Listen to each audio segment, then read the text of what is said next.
Okay, so now let's look at the worldview and the context a little bit. Okay, so here's a poem. A lot of times, people, like you were saying, you were talking about all the different books that people maybe think are influencing Joseph Smith's text and whether or not they do. So like View of the Hebrews, the Late War, all these different things that people maybe think are. Unless people can demonstrate literary dependence like we have with the Bible, what I would suggest that these are doing is showing they're showing the general worldview and understanding of the contemporaries of Joseph Smith. And so the idea that, these ideas like Solomon Spalding's novel, any number of these things, that they sound so much like the Book of Mormon, shouldn't surprise us when we realize that everybody believed that a Book of Mormon style story was probably the history of the ancient Americas at that time. And by everybody, I mean European Americans, not Native Americans. They didn't believe that largely. So by all of the European Americans felt that way. And so this is just another example of this. This is a poem. I'm not saying in any sense here that this is 2 years after the Book of Mormon, that this is not William Cullen Bryant here has not read the Book of Mormon. Anyway, this is just the idea and the milieu, but I think it's so identical that people will find this to be very familiar. So he writes in this poem, "As o'er the verdant waste I guide my steed among the high rank grass that sweeps his sides, the hollow beating of his footsteps steams a sacrilegious sound.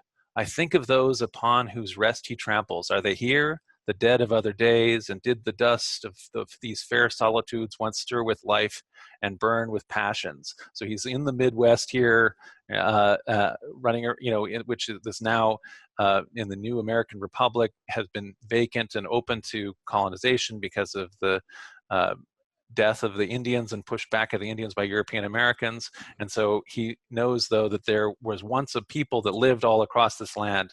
And so he's saying, "Let the mighty mounds that overlook the river, or that rise in the dim forest crowded with old oaks, answer. So let all these mounds around me that everybody sees, that these were ubiquitous everywhere. A race that has long passed away built them, all these mounds. A disciplined and populous race, heaped with long toil the earth, while yet the Greek was hewing the Pentelicus to form symmetry and rear on its rock the glittering Parthenon." So in other words, contemporary to ancient Greece, there was some lost race building mounds, and all that's left here are mounds. "The red man came, the roaming hunter tribes, warlike and fierce, and the mound builders vanished from the earth. All is gone, all save the piles of earth that hold their bones, the barriers which they builded from the soil to keep the foe at bay, till o'er the walls the wild beleaguerers broke, and one by one the strongholds of the plain were forced and heaped with corpses." More.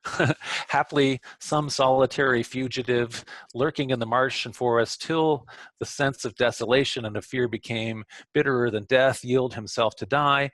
Man's better nature triumphed then, kind words welcome and soothed him, and the rude conquerors seated the captive with their chiefs. He chose a bride among their maidens, and at length seemed to forget, yet ne'er forget, the wife of his first love, and her sweet little ones, butchered amid their shrieks with all his race." So that's as much of And that. tell us what that beautiful poem by William Cullen Bryant is basically telling us. Well, I mean, if that's not the Book of Mormon story to you, I don't know what is, right? So here's the guy. There's one fugitive who's left. His entire race has been destroyed, and he's now living among the natives. There had been this high civilization that was all across the land. They built mounds to defend themselves, but then the Native Americans came, people who were akin to the Mongols or something like that, who destroyed the Baghdad and everything like that, Russia. And so now, in the same parallel, as far as early 19th century European Americans are concerned, this must have been, what happened, to explain all of these earthworks that they're finding everywhere as they move west into the Midwest. And this, Dan Vogel has a book about this, the kind of the legend or the views of the mound builders. And Yes. And you don't even need View of the Hebrews to get this. You don't need the Book of Mormon. there's just this, and you're probably going to talk about this, just this general understanding that the Native Americans were probably Jews or Israelites, Yep. and that there was a light and a dark skinned group. And I know I'm probably giving a precursor to what you're going to Yeah, say. that's fine. Yeah, but no, but you're right. I mean, but people need to be aware of how ubiquitous this is, because I still, I don't know, get people who think that the Book of Mormon was simply plagiarized from View of the Hebrews or something like that, and I don't really, or from the Spalding narrative, and it's just that these ideas are everywhere. Is what I counter. In other words, everybody believes that that's the story. All the European Americans. Yeah. All right. So that's super important. And if you want to reference the mound builders or the mound builder myth, Yeah, Dan Vogel's book. it is crucial to understanding the worldview that informs not only the Book of Mormon, but the View of the Hebrews, the Spalding Manuscript, and all sorts of other attempts to write books to explain where these Indians come from, basically, Right. and to harmonize it with your understanding of the Bible and a 6,000-year Earth and the Tower of Babel and Adam and Eve, because it's Right. all got to come from that. And this is how it gets explained with the biblical worldview, right? Exactly. Absolutely. Yeah. So just to back in time here, that's me at age 9 when I lived in this area in Ohio where some of the best relics of the Indian mounds were, and so we would go, I think more than once back in the 70s, to a very nearby site called Fort Ancient, which is nicely preserved, and it's a UNESCO World Heritage site. Go ahead. Yeah. And so anyway, this is the 3D representation of what it would look like. So essentially it's up on a hill and there's mounds all the way around it. And anyway, European Americans named it Fort Ancient, although very quickly even the American excavators who were actually also had been in the War of 1812 and things like that were able to say these really aren't defensive by nature, because the pits, for example, are on the wrong side. You can see the moat is essentially on the inside as you're looking at that, and so that doesn't make any sense as a defensive barrier. You do it the other way around, and so in fact it has to have a ceremonial status of making a sacred precinct or something like that, as opposed to what they assumed at the time originally, which was a defensive structure, essentially explaining that same thing into the poem, right? So they made the mounds as a fortress against savage invaders or something like that before the civilization was destroyed. Got it. Okay. And so this is another example from that time period of Fort Ancient, the drawings of it. So it's the largest prehistoric hilltop enclosure north of Mexico. It's 3.5 miles of walls. It's a 100-acre complex. It is built by the Hopewell First Nations peoples between the 100 BC to 500s AD. And so it's anyway a ceremonial center, although we people in the early 19th century thought it was a fort. Okay. And there's a bunch more of these, and these are also images then from the early 19th century as people were very interested in them. So the Great Serpent Mound, which is that one, go ahead. Yeah. Miamisburg Mound near Dayton, Towa Indian Mound, Georgia. Oh yeah. And the idea here, and again, I may be foreshadowing what you're going to say, is that the dark-skinned Native Americans were too ignorant, were too unskilled, too savage to create these incredible structures, right. And they had to justify the fact that they were basically committing displacement and genocide. And you always have to dehumanize a group to be able to commit genocide upon them.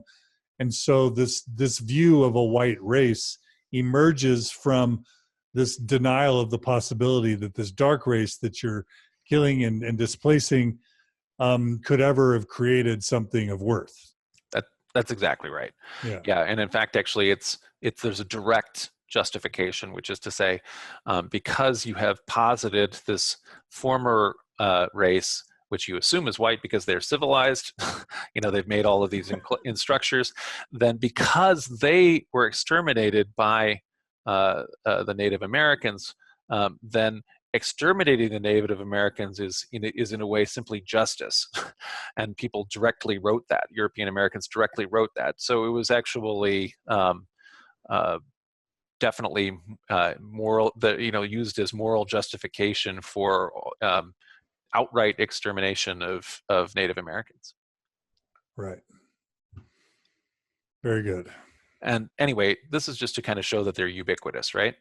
And so there's This is just, a map of it all over the yeah, kind of New York, yeah, Ohio, Missouri, Oklahoma area.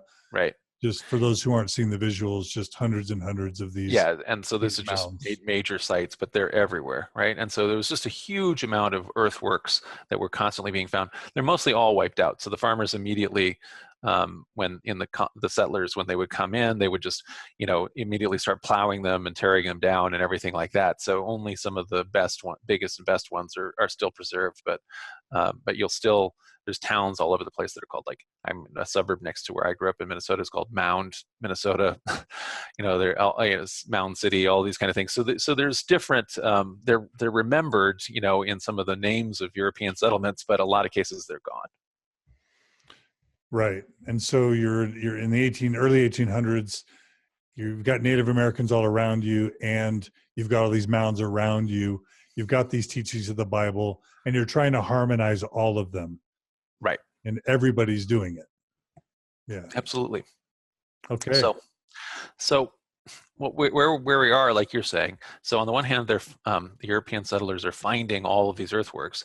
On the other hand, like you say, the Indians are all around them, except they're actually in a very terrible circumstance, far worse than has been true for centuries, even after contact. So centuries of decimation from disease, loss of land, agriculture, hunting ground to colonists, direct warfare with colonists, Native American peoples from the Eastern North America. They're in a condition of just total crisis. They exist essentially as bands of displaced refugees anyway within their own territories. And so they have abandoned all kinds of practices that they may have had. If you can imagine, if 90% of the people in your society suddenly die and you have to recreate things, then you may have to go into essentially a refugee status as you're being displaced. You move to a new place. Instead of doing the kind of traditional agriculture or everything you might have done for centuries where you had been living, you're now adopting new sorts of, even going back to hunting and gathering or any kind of other ways that you're able to live under these circumstances. And so given that circumstance that the Indians now were in and the short memories of the settlers, of the colonists, they couldn't believe then that these impoverished survivors of Native American civilization had once had the capacity to produce this vast number of mounds. It just was total disconnect and incomprehensible as far as they were concerned. Right.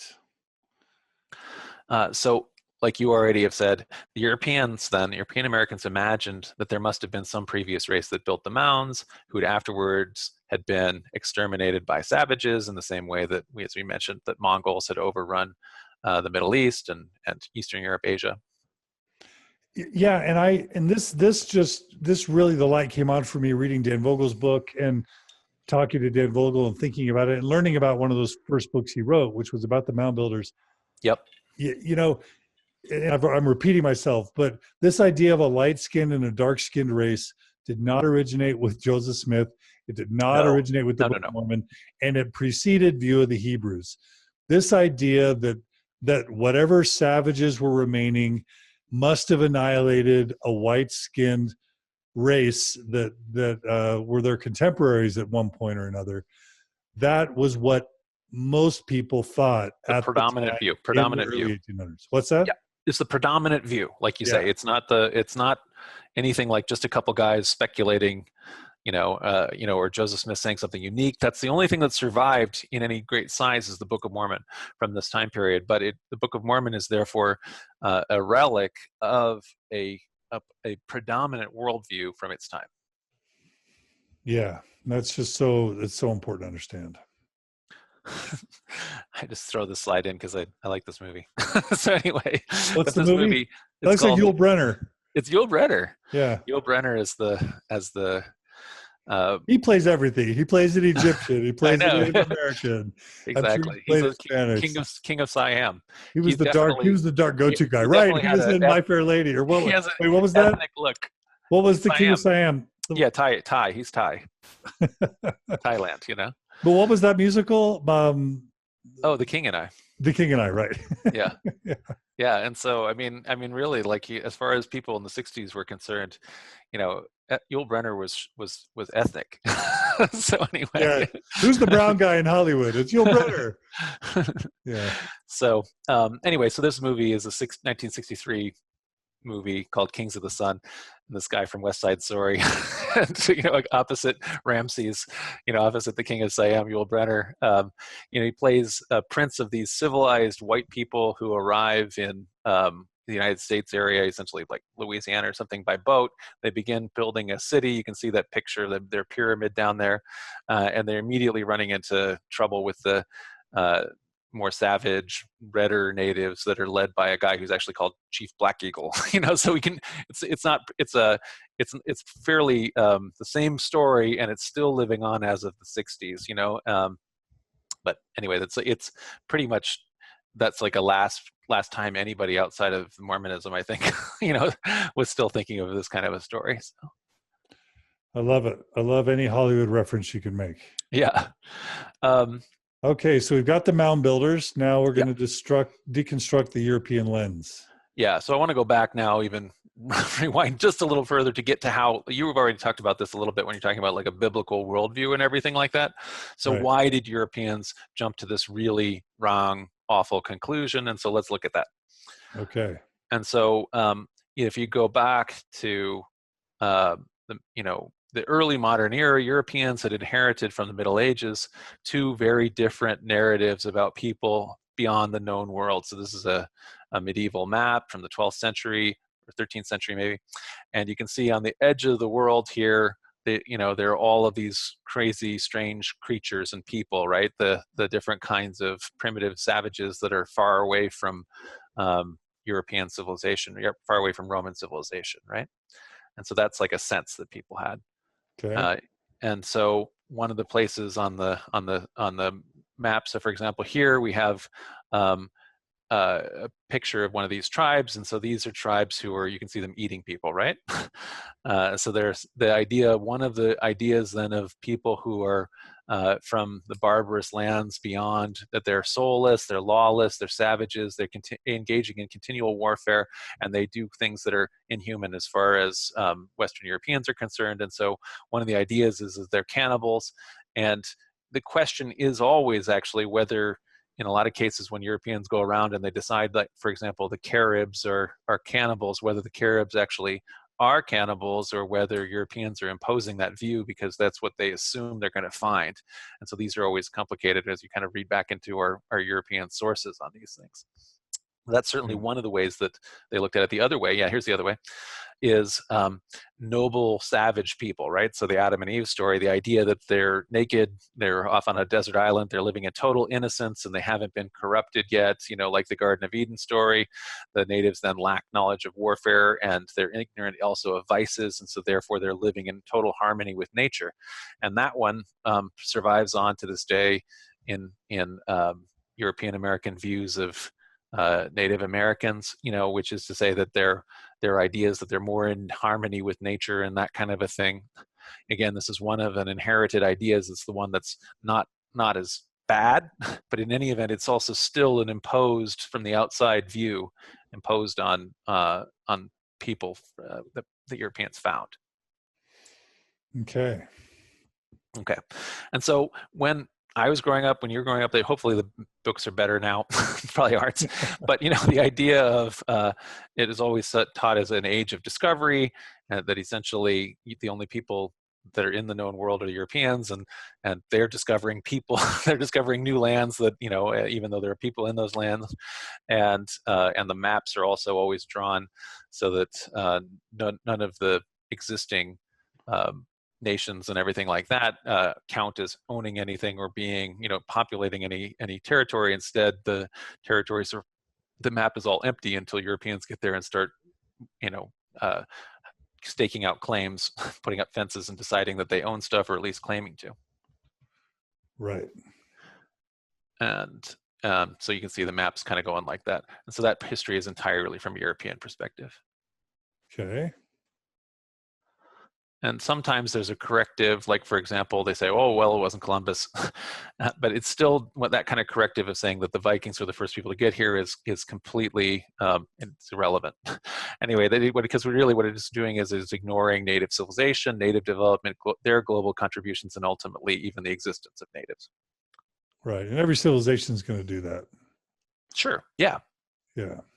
Well, I mean, and again, I'm beating up, our 400 years ago ancestors, but 300 years, but they're of course much more primitive than we are now, and so we can now look back and say, oh, they were totally blind to these things, and hopefully we know better because of where we are, right? Right. Obviously, it's pretty well established that whether or not it's exactly over the land bridge or if it's along the coast or whatever they're doing, that in fact America, in terms of people, is discovered by Paleo-Indians, so ancestors of Native Americans, some time ago. The date keeps on getting pushed further back depending on finding new archaeological remains. And so what Columbus's voyage in 1492 is doing is not a discovery, but rather ending millennial of isolation between the planet's hemispheres, right? So there are people already there, it's already been discovered, but what has happened is there had been isolation for millennia. Right. That's the whole Bering Strait migration of people from Mongolia or somewhere in Asia into the North Americas. Yep. And that's not only was always theorized, but that's been quite confirmed by DNA and everything else. So that's kind of the reality of where the Native Americans come from. Right. Yeah. Okay. And, the reality of the Columbian Exchange is that, whereas lots and lots of stuff from the old world made it to, was brought by Europeans and Africans to the Western Hemisphere. So everything from all of the livestock, so domesticated cattle, sheep, pigs, horses, everything from, coffee beans to bananas, and citrus fruits. And so anyway, all of that made its way this way, whereas a huge number of other crops, in terms of animals, turkeys, but then everything from, potatoes and sweet potatoes and peppers, pineapples, tomatoes, all of those things, corn, of course, beans. So all of those things, didn't exist in Europe because they had all been domesticated by indigenous Americans. Yeah. Some of our best food we have to thank, Yeah.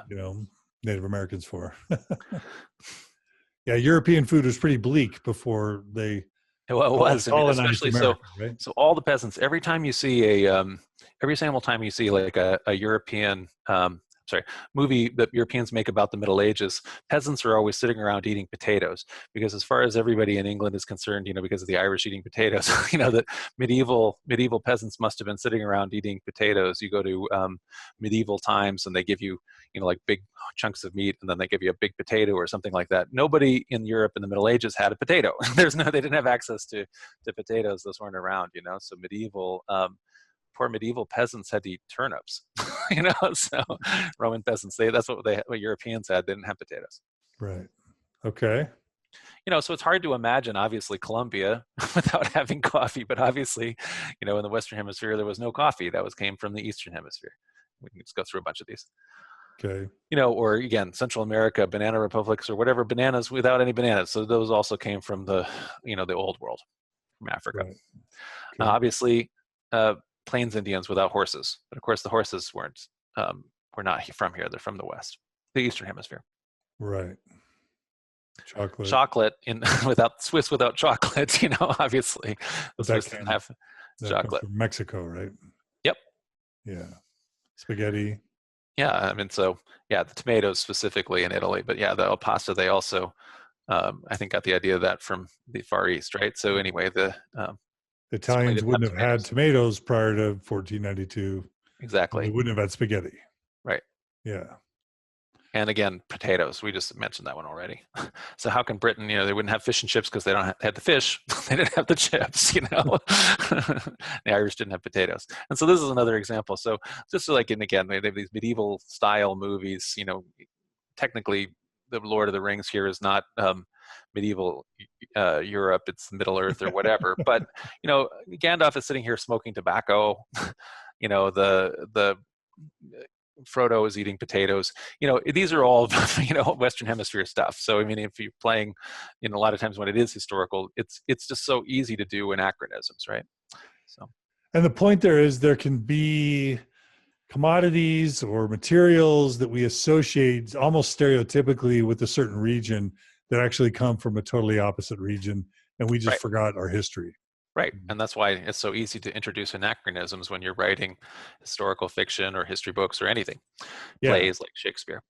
Okay, so part of the exchange was that Spain, for example, extracted just a crazy amount, 180 tons of gold, maybe 16,000 tons of silver, and that radically caused that hugely infused money, because Europe was on a metal standard, gold silver standard, for currency. It infused enormous amounts of capital and caused a commercial revolution in Europe, and that also affected European economy, technology, everything like that.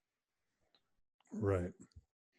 And so the narrative, as we kind of have said, even as we draw the maps, is that European countries all get colored in and they go and find all of these empty spaces, and then ultimately fill in with their imperial power, and those become colored into European colored countries, right? But the reality, if we go to the next slide, is that when at the time of the Columbian Exchange, there was certainly not a void in the Americas. There were more people probably in the Americas than in Europe, including some very heavily populated high civilizations. Right. And so, although we never do the maps are always cruel and wrong, because on one hand, it's hard to know where everybody was because we don't have the history for it. Nevertheless, the North America was also not just an empty void that, according to European American myth, that it was. So the hemisphere was filled with different people, each of which have their own languages, and the amazing diversity then of those languages. So for example, the fact that even without DNA, the fact that Native Americans are speaking languages that are as far removed from each other as Arabic is from Bantu, is from Finnish, is from German, all of those different language groups, even they're so far removed from each other that it's obviously completely impossible that if they were all speaking let's say Hebrew as recently as let's say the year, it's after Christ, right? Because they're all one people, let's say up until the year 200. So if they're all speaking one language together, so let's say as of then, or whatever, the divergence linguistically wouldn't be any farther than Latin is to French and Spanish and Italian or something like that. Instead, what we have is a linguistic diversity that's as far removed as what's going on in the Old World. And so the idea, you would have to include a second Tower of Babel myth, in order to explain that, and that didn't get put into the Book of Mormon. So anyway. Right. Okay.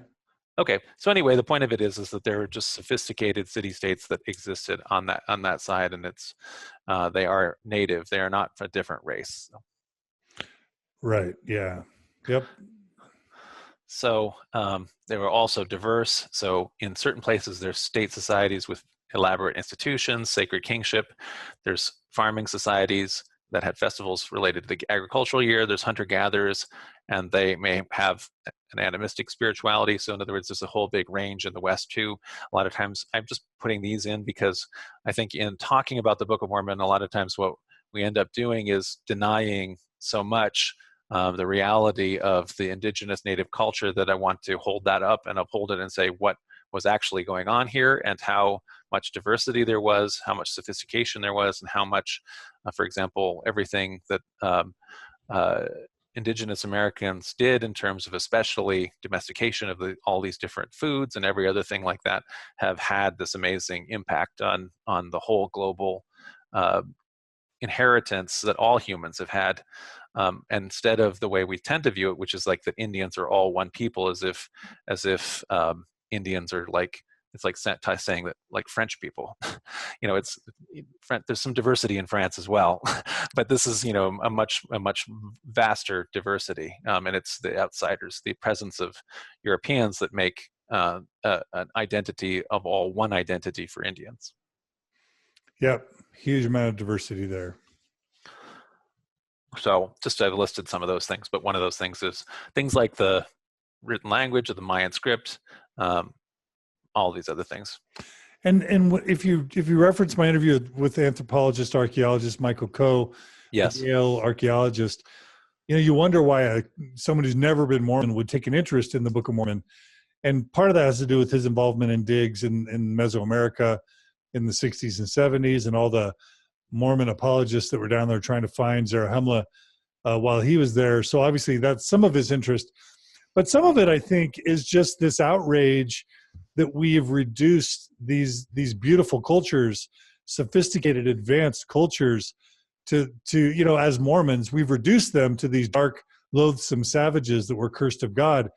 To someone who has really studied these civilizations with their own languages, religions, cultures, archaeological, achievements, agricultural achievements, vast civilizations that were very complex. Yeah. It's very insulting and denigrating to their accomplishments to just reduce them to these dark savages that sinned, killed off the white man, and then remain in their barbarism until we save them. It's just such a white European kind of racist ideology that undergirds that whole story, that whole narrative. Yeah.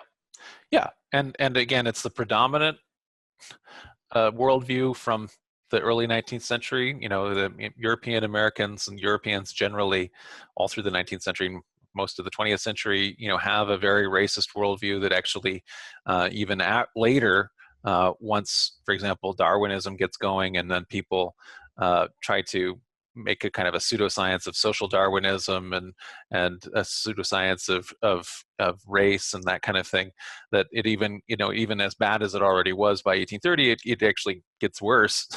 But like you say, that's one of our inheritances is this worldview that is inherently racist, but it was the predominant worldview of everything. So all American literature essentially is informed by that worldview, in the 19th century. And so it's the Book of Mormon isn't unique, but it is informed by that and is written within that worldview. Yeah, and you don't have to believe these people are evil and were trying to do bad. It's just the cultural milieu that they were swimming in. So they understood the world in those terms.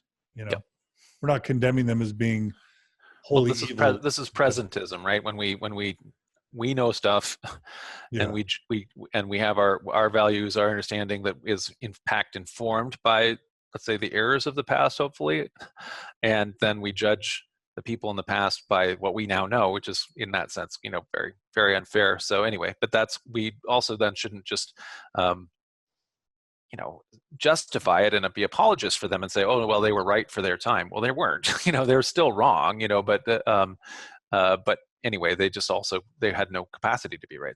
They were in a worldview that, anyway, that was what it was, the way it was. Right. Yep. Another example, just anyway here. So not only we were just doing the Mayans, like you say, Michael Coe, so that the Mayan script has been finally deciphered after all sorts of long scholarly errors in the 20th century. And so now that at least is one place where we have been able, modern people have been able to recover history, because we actually have texts and inscriptions and things like that for the Mayans. We don't have that elsewhere. But what we do have is archaeology and remains and things like that. Like, so for example, the Pueblo here in Chaco Canyon, it was the largest multi-unit dwelling in what is now the United States, prior to, when apartment buildings started getting really big in the 19th century in New York. So it's an amazing complex and civilization that had occurred in medieval times in the United States among the Native Americans. Okay. And so therefore we talked then about before when we said these mounds, right? And so these different periods, there were Mississippi and Great Lakes watershed regions, they're home to successive Native American civilizations. I write on all these slides First Nations. In Canada, we say First Nations, Native American in the United States. characterized then, they go ahead, their pottery, their substantial agriculture, a huge trade networks that are continent-wide for exotic goods, and then the construction then of these ceremonial mounds for their major settlements and also, let's say, holy areas. Absolutely. So there were a bunch of these different ones more recently, and in fact, actually, some of these, although there had been a decline in some of these civilizations, had already fallen by the time of the contact. In fact, some of the mound building cultures had continued to exist after the time of Columbus. And in fact, De Soto, when he goes around, encounters several of them. So the Europeans actually did have an awareness of the fact that the Native Americans had made these mounds.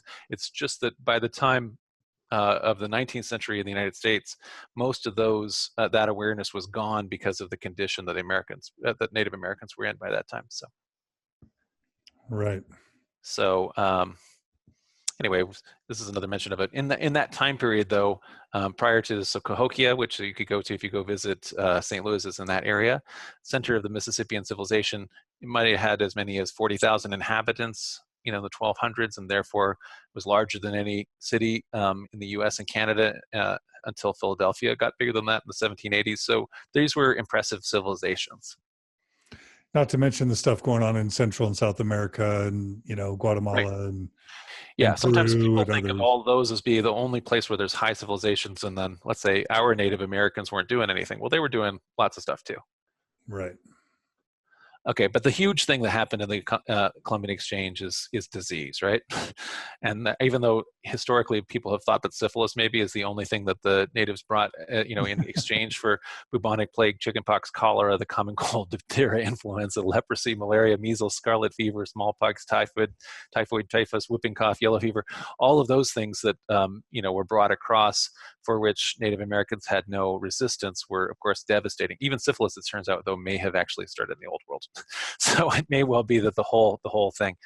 And one of the reasons it's assumed is that because Old World people had domesticated so many animals and were living with so many animals, that they had developed a lot more diseases, for example, for which they had developed millennia of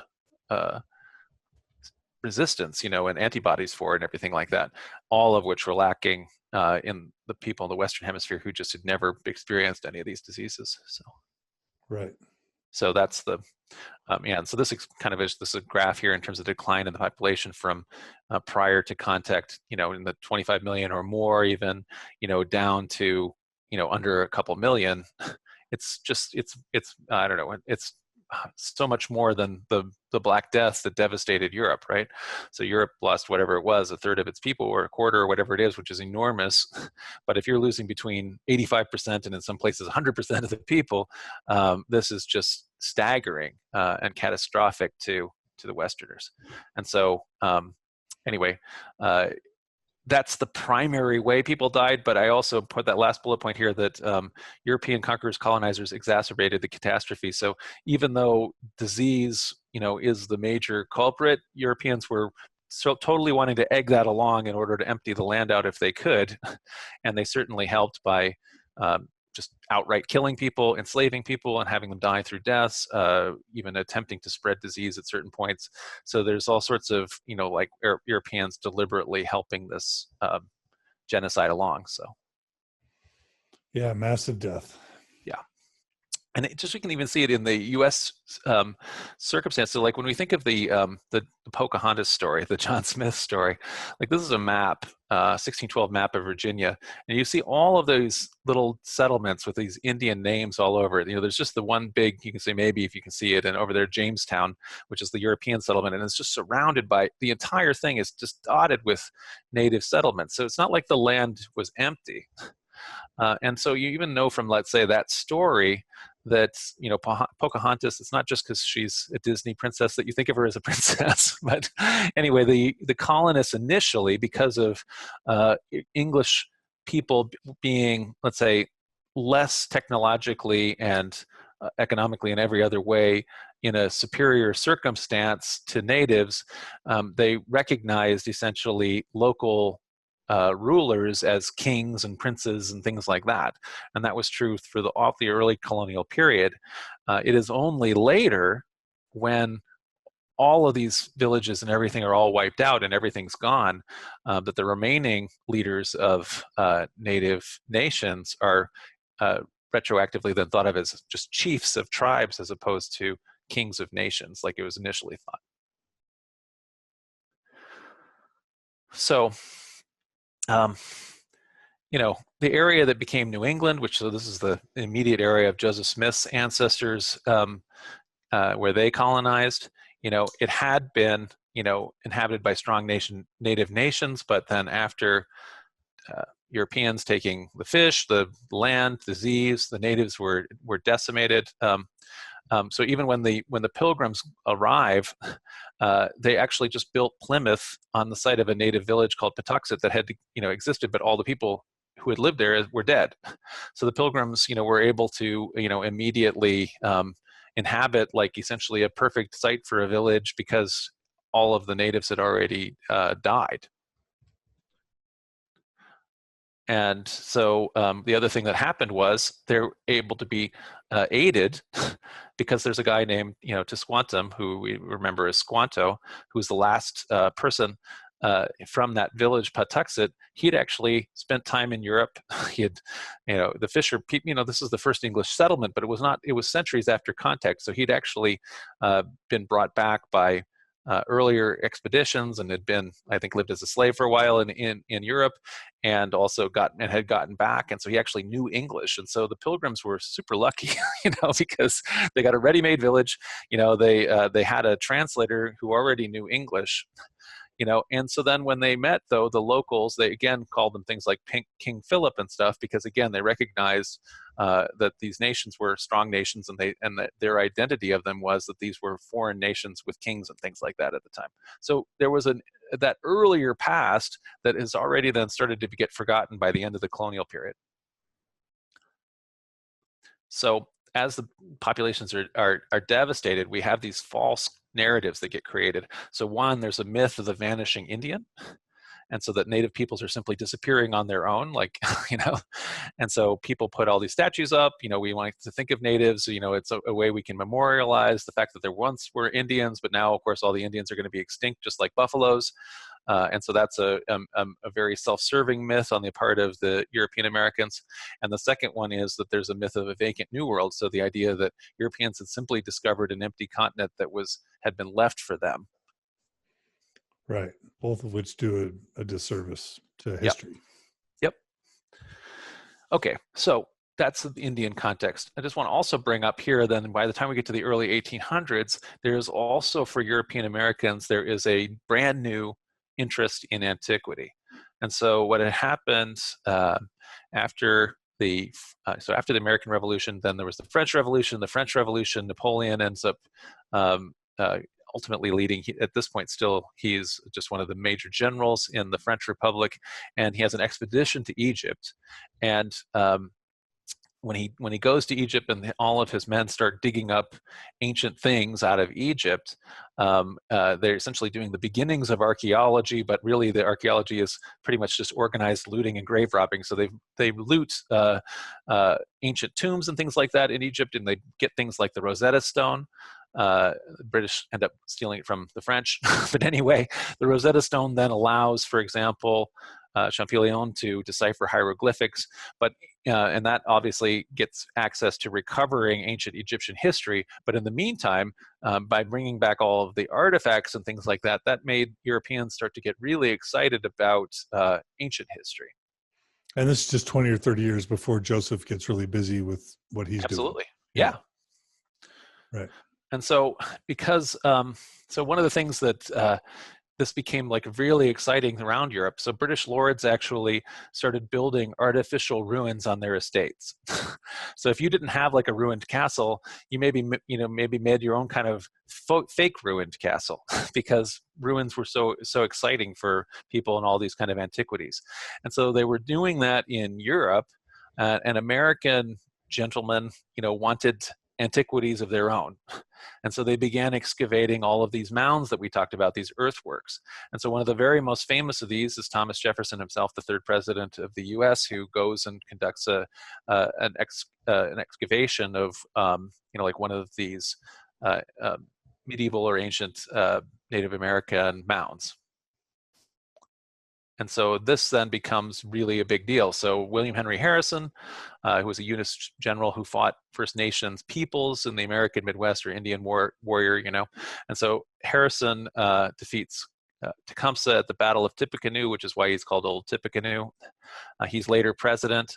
He's famous for dying in 31 days, right? So anyway, so he delivered in 1838, so right around, again, the same kind of time frame, a discourse on the Aborigines of the Valley of the Ohio. So he's talking about this very subject.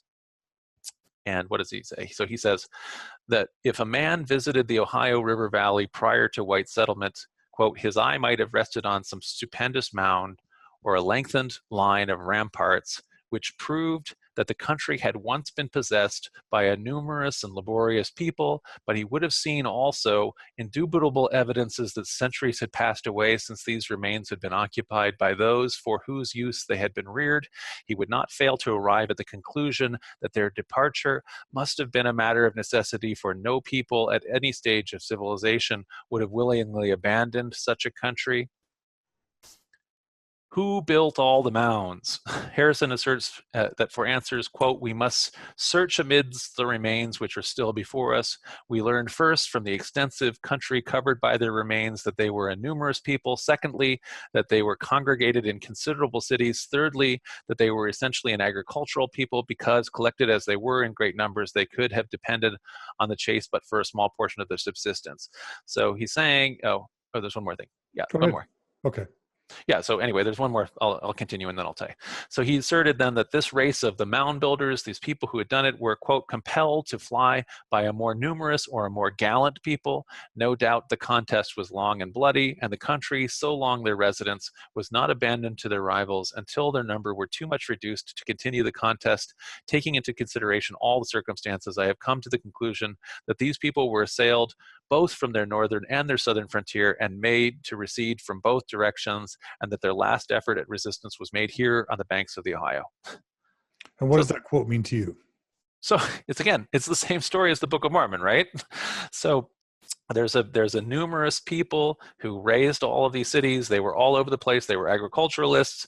They had a high civilization. They were assailed by more gallant people, which is to say more militarily gallant people, but who are, let's say, more numerous but less civilized, which is to say the present natives.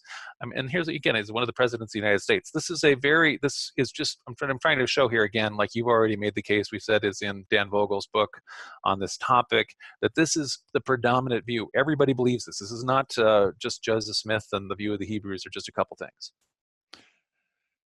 And Harrison would have been president in 1841. So actually, this quote would it have come after the Book of Mormon creation? Yeah, it does, but it's this is before he's president, so it's a few years. Okay. And what this is talking about is just how everybody was thinking about this. They wanted to know where, everybody was trying to explain where this civilization came from. Right, and they're interested in antiquities because they're interested in what the Europeans are doing to find ancient stuff, and they're also, aware of the last couple Indians that are around them, and they, anyway, they're trying to put it all together. It's a national, even a global obsession. Yes. Yeah, absolutely. So, like we say then, the mounds then are extensively studied, mapped, 19th century, and they all with the conclusion that they must have been the remains of an extinct non-Indian race. Right, and preferably white, because otherwise the natives may not be savages, which means we should feel really guilty about killing them and displacing them. So we've got to make them white. Everything is through a racial prism, and they already are deciding that the lighter skinned people are more civilized. So it would be somebody who would be lighter skinned. Yeah. Right. Okay.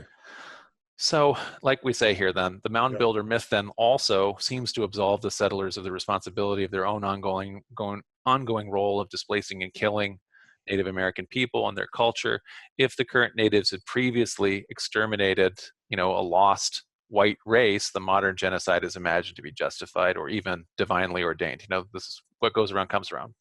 Yeah, and you find in the Book of Mormon, like, well, they're going to be punished, and the Lamanites are going to get it in the end, Yeah. because of their wickedness, right? Right. Yeah, absolutely. So problem remains. So everybody agrees with this basic premise. There was a civilized, superior race of mound builders. They'd been exterminated by the ancestors of the red men, in quotes here. Unfortunately, the story of that civilization, unlike what the French were about to discover with, by the decipherment of Egyptian, unlike the capacity to recover some of the ancient histories that they had in Europe, and then we ultimately recovered only recently with the Mayans by finally deciphering Mayan script in the last century. Unfortunately, the story of this lost race, this hypothetical lost race that everybody in the early 19th century believed in, is never going to be recovered unless, as DeWitt Clinton pointed out in an 1823 discourse to the Literary and Philosophical Society of New York. So DeWitt Clinton is the guy who was the governor who helped make the Erie Canal. Unless a record engraved on stone or metal could be found in the mounds. So if, in other words, obviously there's no way that we can get a piece of paper out of there, the paper or any other thing that it might be written on, skin, that would all have decayed because it's so long ago. But if something had been buried, written on metal or stone, then we would be able to recover this history. And wouldn't that be wonderful? Because that's what we all desperately want here in North America in order to find out what this lost race would have been about. So now we don't just have this, theory, this fascination with the origins of the Native Americans, but we have someone postulating, if only we could find our buried record. That's right. Even on plates, because otherwise it would have been destroyed. If we could only find a buried record of plates explaining their history, we'd all know where they came from. Exactly. Yeah. Right. And guess what we found? Fortunately, lots of white men over the years have found exactly, they've excavated mounds and have found precisely what they were looking for, which is to say the lost records of the mound builder race. So, for example, in 1890, so this is at the end of the century, a guy named James Scotford announced that he had dug into mounds in Michigan and discovered relics of the lost race, including writing on an unknown script on slate tablets. So in this case, these are stone plates, right? And now this is miraculous that they found this. Why haven't we heard of it before? Well, I don't know, but here it is, right? So these are the Michigan artifacts, one of the Michigan artifacts, and you can see the script. Now, is this authentic or is this forged or plagiarized or, Well, that's what James Scotfield said. It was very real. He dug down there and he found it. Well, let's hear more about the story. Okay, so, the story continues. Scotford joined forces with a promoter, Daniel Soper, who had been a Michigan Secretary of State who had to resign because of allegations anyway of embezzlement. So the two then staged additional mound excavations in front of local witnesses who helped discover then hundreds more relics and tablets over the course of the next 2 decades. You can kind of see this one now. This one's not only writing, but now you're also seeing that there's illustrations, and you might even be able to kind of make it out, right? So it's got the first image, for those who can't see it, it seems to have this all-seeing eye, and it's got animals in there. I almost want to project onto that some type of creation myth, but who knows? But you've certainly got a bunch of people flooding in water with rain, and so that's really wanting to put the story of the flood, onto these documents, right? Yeah. And then there's a big barge with the dove and a little olive branch in the dove's mouth. So they're wanting to talk about the Noah's Ark kind of thing, and they've got all these compartments. Maybe that's where the animals were living, and then they've got animals coming out of the ark. So it's clearly trying to tell, at the end. Huh? Well, I think the story of Noah's Ark. You're jumping to conclusions, I think. I mean, it might just be a complete native story that has no relationship to Noah's Ark. It might just has a different dove with a olive branch and a barge and animals in it. Yeah, but if this were, in 1890, if this were revealed, everyone would go, "Oh my gosh, Native Yeah, Americans knew and believed the story of Noah's Ark. They must be not tied to Israel. not Native Americans, the mound builders. So the lost civilization that the Native Americans had exterminated knew about it. Oh, the predecessors to Yeah, who we described as the Native Americans. Okay, right. Yep. got it. Okay, So here's some more of the tablets. it I'll looks like describe Adam some. and Yeah, Eve. There's a serpent, right? yeah. There's the creation of a man, creation of a woman and man with naked in a garden with serpent, divine being kicking them out of garden, one man with a grass skirt who, with another one, he's slaying him, and the other one is a shepherd, and he's a farmer. And then we have a guy who's sacrificing his son, or is about to sacrifice his son on an altar, but an angel is telling him to stop, and there's a ram in the thicket. So it's Abraham and the sacrifice of Isaac. Yeah, Is that Cain and Abel yeah, then? Cain and Abel. Adam and Eve, right? Yep, Okay. yep. So So great. over Mound builders were freaking Jews. They believed in, exactly. It right? became really clear as hundreds of the artifacts were recovered that the mound builders are monotheists. They worshiped the God of Abraham. Perhaps they were a lost tribe of Israel. It becomes very, very clear, right? Right. So So, one little problem. one little Oh problem. no! And here's one you can see with them with the Ark of the Covenant, right? But anyway, so upon examination, it turns out that the slate tablets, these are all engraved on slate. The slate tablets that they're engraved on are actually industrially cut. So this is not just like a piece of slate; it's gone through a mill. And in fact, all of the slates are actually drawn on scraps that are salvaged from a chalkboard factory. So essentially, the pieces of slate that are left over from the chalkboard factory, industrial cut, then all of these images are on that. So it's a pretty clear problem in terms of claiming that these are antique or ancient, Materialistically anachronistic. Yeah. And so nevertheless, the relics were studied at BYU until the late 1970s and were displayed in the LDS Church Museum until 2003 when they were given to the Michigan State Historical Museum. That's only 16 years ago. Yeah. So are you saying that the church was believing in the authenticity of these plates and believing that they showed that ancient Americans, mound builders, had Israeli people were hopeful up until the middle of the 20th century, but they were still they were keeping the jury still out until the 70s, and they were still being displayed as if they were supportive of the Book of Mormon, right. as recently as that. So yep. Okay, so that's one example. There's actually dozens and dozens of examples of these, and so anyway, there's more than just those kind of artifacts. But anyway, we'll just go from that one, which is a pretty fun one, to another one that people are aware of, which is manuscript found. So in the early 1800s, a resident of Conneaut, Ohio, penned a manuscript that began with the claim, near the bank of the Conneaut River, there are the remains of an ancient fort. As I was walking and forming various conjectures respecting the character, situation, and numbers of those people who far exceeded the present race of Indians in work of art and ingenuity, I happened to tread upon a flat stone. ... Yep. This was a small distance from the fort, and it lay on the top of a great mound of earth, exactly horizontal. The face of it had a singular appearance. I discovered a number of characters which appeared to me to be letters, but so much effaced by the ravages of time that I could not read the inscription. With the assistance of a lever, I raised the stone, but you may easily conjecture to my astonishment when I discovered that its ends and sides rested on stones, and that it was designed as a cover of an artificial cave. I found on examining that its sides were lined with, and then ... the manuscript didn't get filled in there, built in a conical form with down, and that it was about 8 feet deep. Determined to investigate the design of this extraordinary work of antiquity, I prepared myself with necessary requisites for that purpose and descended to the bottom of the cave. Within this cavity, I found an earthen box with a cover which shut it perfectly tight. And when I had removed the cover, I found that it contained 28 rolls of parchment, and that when appeared to be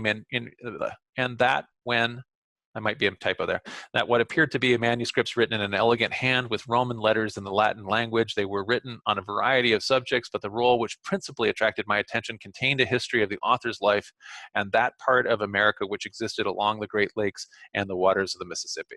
So that's kind of the beginning then of Solomon Spalding's. Yeah, you can go ahead. Now, manuscript found was lost, right? So it was not. So it had been lost. Okay. So essentially, as of the time of the publication of the Book of Mormon, it was not people anyway. Hadn't initially been found. So the people who initially went and looked for it, Philastus Hurlburt and everybody, didn't immediately find it. But then they ultimately did find the manuscript, and then it was in the possession of Howe, E.B. Howe, who published the like original quintessential anti-Mormon book, Mormonism Unveiled.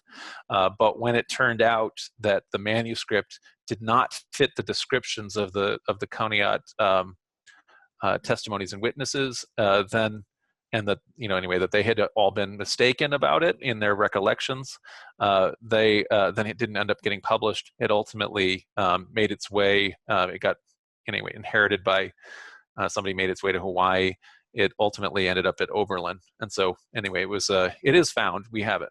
Okay, but there's two. There are two Spalding manuscripts of which people speak, right? So there's one Spalding manuscript, and then people who, when it turns out the manuscript didn't fit the testimony witnesses as the witnesses had remembered it, people created a hypothetical second manuscript, which they assumed that therefore presumed is the actual source manuscript for the Book of Mormon. But there isn't what any. Is that, and what is that called, or how is that referred? I mean, one of them's called Manuscript Story, and the other one's called Manuscripts Found, if they're going to be differentiated. But essentially, it's the lost hypothetical manuscript that some people believe would be the source of the Book of Mormon.